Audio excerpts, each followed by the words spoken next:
കോതമംഗലം രൂപതയിലെ പ്രഥമ മെത്രാനെക്കുറിച്ച് നിങ്ങൾക്കറിയുമോ? 1903 ഡിസംബർ 22 ആരക്കുഴ ഇടവകയിലെ നടുക്കരയിലാണ് കോതമംഗലം രൂപതയുടെ പ്രഥമ മെത്രാനായിരുന്ന അഭിമന്യമാർ മാത്യു പോത്തനാമൊഴി പിതാവ് ജനിച്ചത്. 1923 എറണാകുളം തിരുഹൃദയ മൈനർ സെമിനാരിയിൽ പ്രവേശിച്ച അദ്ദേഹം 1924 തുടർ പഠനങ്ങൾക്കായി ശ്രീലങ്കയിലെ കാണ്ടി പേപ്പൽ സെമിനാരിയിലേക്ക് അയക്കപ്പെട്ടു.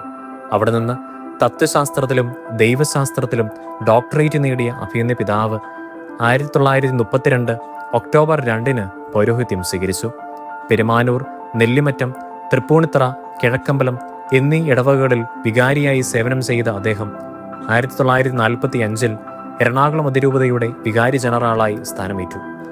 1954 മുതൽ വാഴക്കുളം പള്ളി വികാരിയായി ശുശ്രൂഷ ചെയ്തു വരവെയാണ് 1956 അദ്ദേഹം കോതമംഗലം രൂപതയുടെ പ്രഥമ മെത്രാനായി നിയമിക്കപ്പെടുന്നത്.